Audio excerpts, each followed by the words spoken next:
live with, what? What's this? Ruled alive with 16,000 something coins?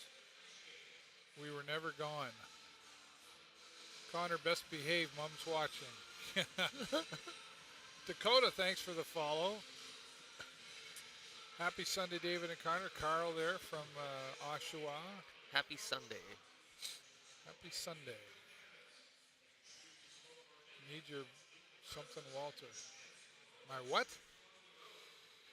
Hello, Facebook, YouTube. We think we're back here. So once again, and so I don't know how much you caught of that before, but we're just talking about how this is definitely a challenging day here, and there's some frustrations on the Sarnia Sting team, but I will say though, like there's been moments where we've seen like we thought, wow, they're really not putting the effort in there, and then there's other days where it's like all the time, and that the key to this game is consistency throughout the entire season. You can't just come along and like, yeah, I think today's the day, but that's kind of a mental thing that players have to get over and push through.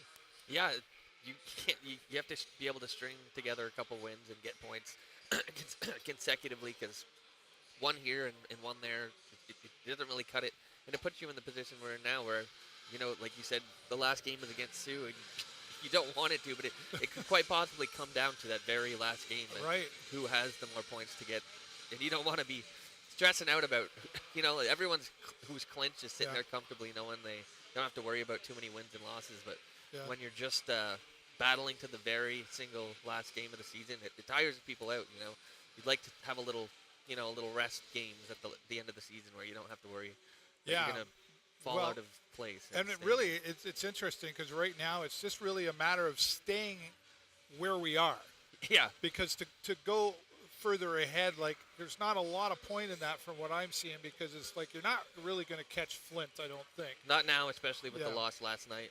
Right. That's an important game to make up just that little bit of room in the standings, and when you lose it, it's that much further away. So So just stay in that spot. Now, Connor, if we stay in 7th place coming into the playoffs, is that a good place for this Sarnia Sting to be? It's better than 8th.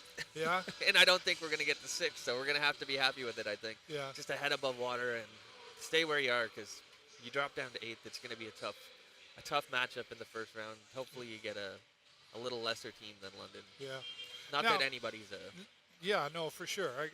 I know what you're saying. I mean, you don't want to put anybody down, but there's a realistic side to all of this where we're sitting, where everybody else is sitting as well. What's the strategy if you're the coach here tonight, or this afternoon rather? What's the strategy coming in against a team like the London Knights, who are like the elite best of the best in this hockey league? Well, I noticed a few scratches. Denver Barkey's not playing. Bolton, there's an opportunity to take advantage of a team that's down on one of their top scorers, and just winning the board battles, puck battles, aggressive, finishing your checks for sure, staying out of the penalty box mainly. There's a lot of trouble with that, and especially when you have I think it's a bit of a younger referee corps right now, and they're going to call everything by the book. Yeah. Just doing your best to not go down shorthanded, because a power play like this they're going to abuse it. They are a well-oiled machine, and that's, I think, huge for that for sure, staying out of the box. But just a full team effort, full 60 minutes, and like I'm surprised Serzici is getting the start, but hopefully an energized... There were many that last night, if you were following on social media, were kind of saying, like, why are you not pulling Nick out he seemed like he was playing hurt. Yeah, and he was getting shellacked a little bit. And I obviously, if he's playing again today, I don't think he's injured, but maybe a little bummed out. And we said last week or 2 weeks ago that, we thought we were kind of seeing the reins get handed over to Evan, and just strange to see that, unless he's hurt and battling something. And yeah, maybe. Yeah, we don't always know what's going on behind closed doors there as well. It's weird to see a goalie play 3-3 anyway. Yeah, for sure. Especially, but I mean, as the coach, you got to weigh it out, I guess, and go. Who knows what's going through the head of any of the coaches or the staff on the team that are making those decisions. But yeah, you're right. It's always got to be 60 minutes full of hockey, but against a team like the London Knights here, who, like and there's more in it for the Sting than there is for London because London's already clinched, right, in their spot. And but there's still a team that I've often said, well, once you've clinched, like, do you subconsciously even do you sort of relax a little bit and you're not playing as hard? But I don't think that's a case scenario here against a team called the London Knights because they haven't got the quality that they've got on this team by thinking that way. Yeah, I think both of these teams bring out the best in each other.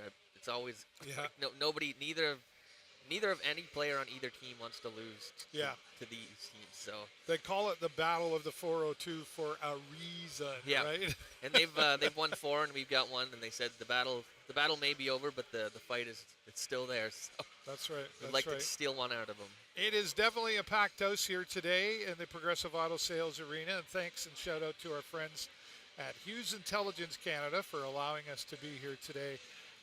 And throughout the whole season, thank you, Barry and James and everybody that's a part of all of that for letting us be here. This has been really a great experience this season being up here. I'm hoping we can do it again next season, given a different perspective. So there you go. You can hear Josh Boyce probably making the announcements there for today. And we're going to have the anthem coming up in a few moments. Predictions of the first period, like is it going to come out aggressive right away? Or is it just going to be back and forth hockey? I don't know. You talked about the referees. I did notice. I don't know if you knew, but Beers, the head of the ref, he was here last home game, and he was checking things out. Right. Yep. When he's in the house of wherever, there's been a lot of talk about referees in the OHL. Right. I won't get into all of that, but if he's in the house watching, there's a reason why he's there watching. Yeah. For sure. I mean, it says something that Undercover Boss is out and about, right. And I'm sure I'm sure they're quite well aware that he's out and about. So you definitely perform differently when your boss is hanging over your shoulder. Definitely, we stand a little taller, right? Yeah, so I was working the whole time. Right. So, well, the referees are a key factor. I mean, we boo them, we like them, depending on how things are going, but. They really set the tone often for a game. When it comes down to safety, there's a message that gets sent out of what what can we get away with? Because, I don't care what player you are, you're always trying to get away with something if you can get away with it, right? If you're not cheating, you're not trying. Right, I guess, right? So I haven't even looked at that's the scratches for the London, but I haven't even looked at the lineup for the Sting yet, or scratches. I know, obviously, Carter is still going to be out. Yeah, a sad story. Yeah. Oh, that was a Sting. Sorry, I can't read that far from up here. So, but Connor's going to figure it out for me. That's all right. Yeah, I know we've got a good second line with Beamish and Karimov. Beamish has been on fire the past 2 games. A hat trick on Friday and a goal last night with a little offense. And Karimov had 2 assists on his line too. So they've been gelling pretty well actually. Edwards, Wainwright, and Felak on the first line. I'd like to see a bit more out of Felak, too. I think he was one of the ones I didn't mention earlier. Out of the overagers, you're not going to be here for much longer, so lay it all on the line. And Dalen Moses, speaking of that, was also one that I kind of would have liked to seen a little more from. I know that he played and he was doing kind of well, and then it's like we didn't see. And then he got sat down for a few games to say, hey, maybe you should just sit here and watch and learn something or whatever the reason. Right. And that seemed to motivate him a little bit to go, oh, yeah, okay, I guess I better. And that's another who knows what was going on behind closed doors to say, hey, if you're not here to play, like, you don't have to be here. That's okay. We can find somebody else. Right, yeah, right? There's no shortage of guys who are so looking for that woke him up a bit, yeah. But yeah, he's on the third line with Diorio and Doucette.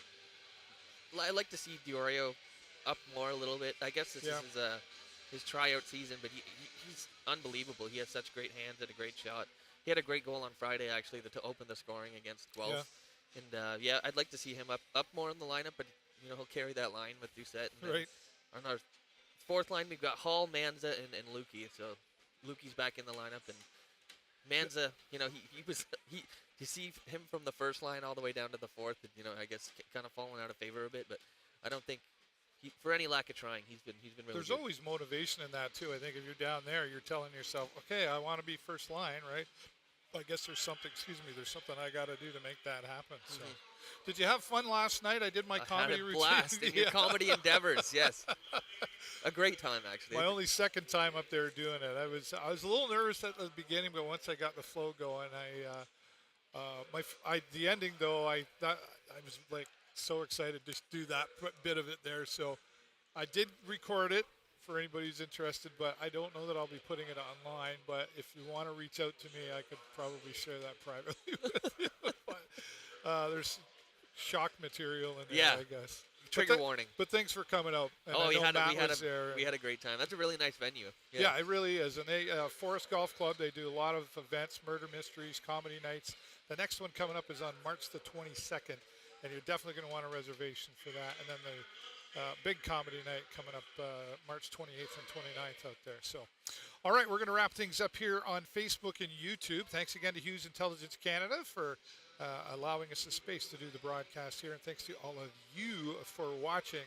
Connor will be back joining me at the end of the first period for hopefully what we can tell you is a positive update in favor of your Sarnia Sting. But for now, I'm David Burrows, my dear friend Connor Burke. 1, 2, 3. Go Sting, go!